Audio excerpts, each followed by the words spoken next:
ओम शांति। मैं विशेष आत्मा हूँ, विशेषताओं का दान करने वाली महादानी आत्मा हूँ। आज का स्वमान, मैं विशेषताओं का दान करने वाली महादानी हूँ।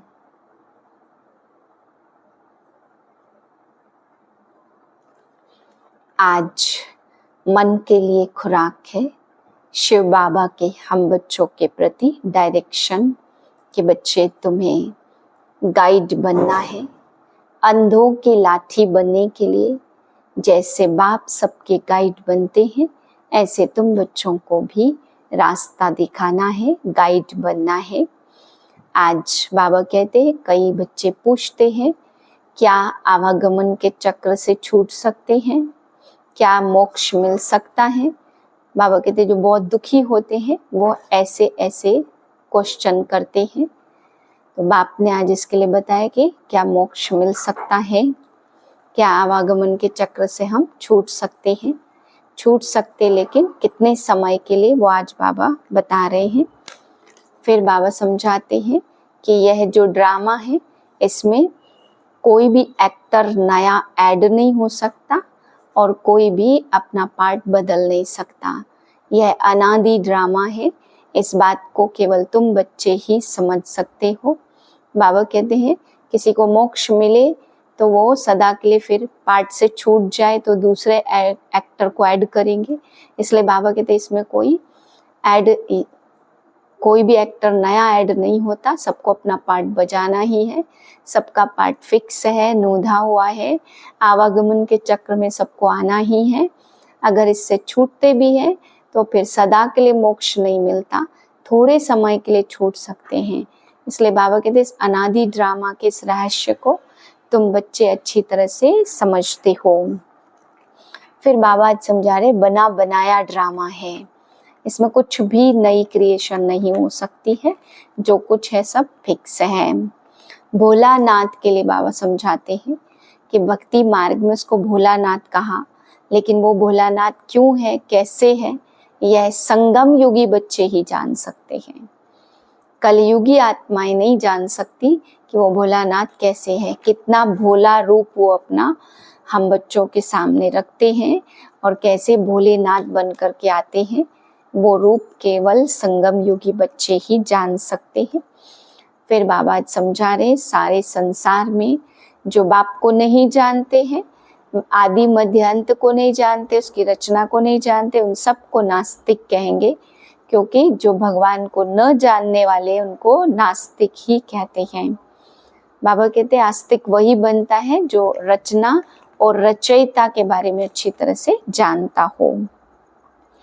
फिर बाबा आज महाभारत के बारे में भी बताते हैं कि महाभारत की जो रिजल्ट दिखाई, कौरव पांडव लड़े, फिर उसके बाद केवल 5 पांडव बचे, वो भी पहाड़ों में गल गए।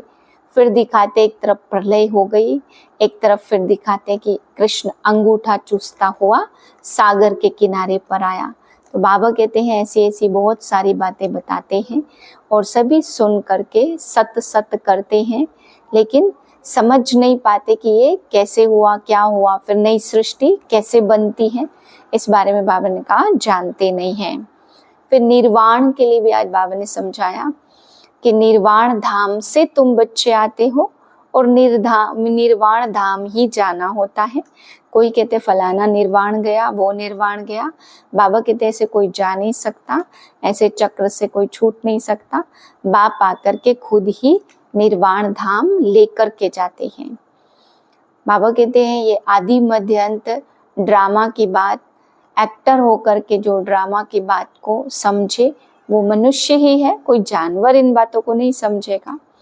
पर मनुष्य होकर के, एक्टर होकर के भी अगर नहीं समझते हैं कि ड्रामा का क्रिएटर कौन है, डायरेक्टर कौन है, कैसे रचना रचते हैं, तो बाबा कहते हैं उनको बेसमझ ही कहेंगे ना, क्योंकि जिस ड्रामा के हम एक्टर हैं उसके विषय में ना जाने तो बेसमझ बन जाते हैं।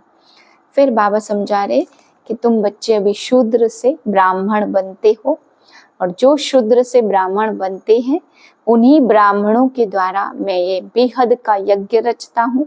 बाबा कहते यज्ञ में ब्राह्मण चाहिए ना, बहुत सारे आर्य समाजी भी यज्ञ रचते हैं और भारत में भी तरह तरह के यज्ञ रचे जाते हैं, उसमें ब्राह्मण जरूर चाहिए, ब्राह्मणों द्वारा ही यज्ञ पूरा होता है।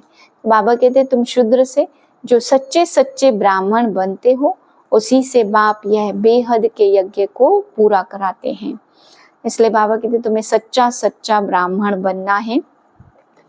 फिर बाबा आज समझा रहे कि यह बिल्कुल दुनिया नई बनने वाली है, यहाँ कलयुग की सारी गंदगी, सारी कीचड़ पट्टी सब कुछ समाप्त होगी।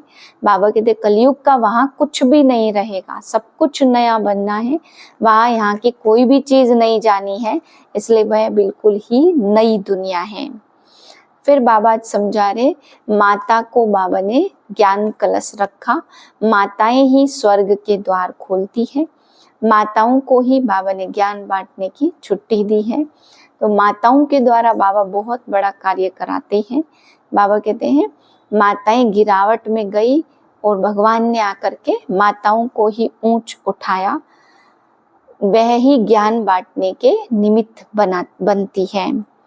फिर बाबा आज समझा रहे कि यहाँ पे अनाज को कितने गंदे पानी में गंदी खाद डाल करके तैयार किया जाता है, सोचते बहुत अच्छा अनाज होगा।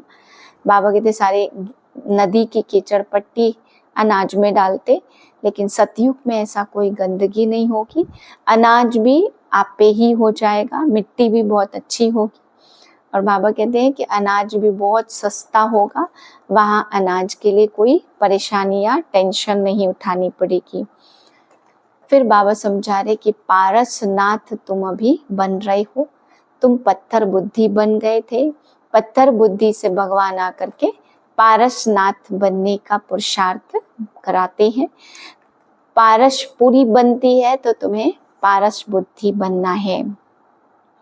फिर बाबा आवागमन के लिए समझाते, कोई कोई बच्चे भगवान से भी आकर के पूछते हैं बाबा क्या हम आवागमन से छूट सकते हैं।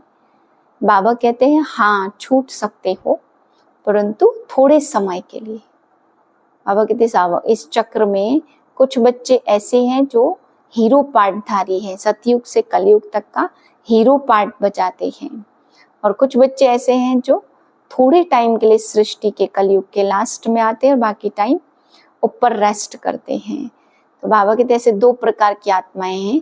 बाकी कोई ज्ञान में चल के बाबा के बन करके सोचे कि हम आवागमन से छूट जाए, सदा के लिए ऊपर रहे, तो बाबा कहते ऐसे हो नहीं सकता है। तुम्हारा पार्ट है तो तुमको पार्ट में आना ही पड़ेगा। वो कोई कोई सन्यासी आत्माएं जो थोड़े समय के लिए नीचे आती, बाकी ऊपर ही बैठी रहती, बाकी ड्रामा से कोई छूट जाए ऐसा हो नहीं सकता, इस चक्र में आना ही पड़ता है। फिर बाबा समझा रहे महादानी बनना है। तुम बच्चे सबकी विशेषताओं को देखो और विशेषताओं का दान करो। बाबा कहते और सारा दान तो सब करते हैं, लेकिन जो विशेषताओं का दान करते हैं वो महादानी बन जाते हैं।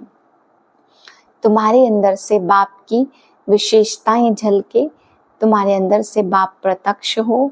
बाबा कहते बाबा की विशेषताएं तुम्हारे चेहरे और चलन से, बाबा का स्नेह तुम्हारे द्वारा सबको प्राप्त हो, तभी तुम बच्चे विशेष आत्मा बन सकते हैं। आज बाबा ने बताया सबसे बड़ा ज्ञानी है जो आत्म अभिमानी रहता है। ज्ञान चाहे कितना भी हो, अगर आत्म अभिमानी अवस्था नहीं है तो उसको ज्ञानी नहीं कह सकते। ऐसे तो रावण के अंदर भी बहुत बड़ा ज्ञान था, बुद्धि में ज्ञान था। तो आज बाबा ने कहा सबसे बड़ा ज्ञान है जो आत्म अभिमानी स्थिति को प्राप्त कर लेते हैं। फिर बाबा आज समझा रहे मैंपन का तुम बच्चों को त्याग करना है। जो मैंपन का त्याग कर लेते हैं वह बाप की याद में लवलीन रहते हैं, उनकी यादों में, उनके नैनों में बाप समाया रहता है। तो बाप की छवि, बाप का स्नेह उनके द्वारा सबको प्राप्त होता रहता है, इसलिए वे लवलीन स्थिति को प्राप्त करते हैं और बाप समान बन जाते हैं। आज बाबा हमें विशेष आवागमन चक्र के विषय में समझा रहे हैं कि बच्चे दुखी होकर के, परेशान होकर के ऐसे नहीं बोलना है कि हम सदा के लिए इस चक्र से छूट जाएं। जब इस पार्ट में आए हैं तो आवागमन से छूट नहीं सकते, लेकिन पुरुषार्थ करना है इन 84 जन्मों में हम हीरो पार्ट बजाएं, सबके गाइड बने, सबको रास्ता दिखाएं। इस संगम युग का हमारा ऐसा पुरुषार्थ हो जो सदा के लिए हीरो पार्ट बन जाए। ओम शांति।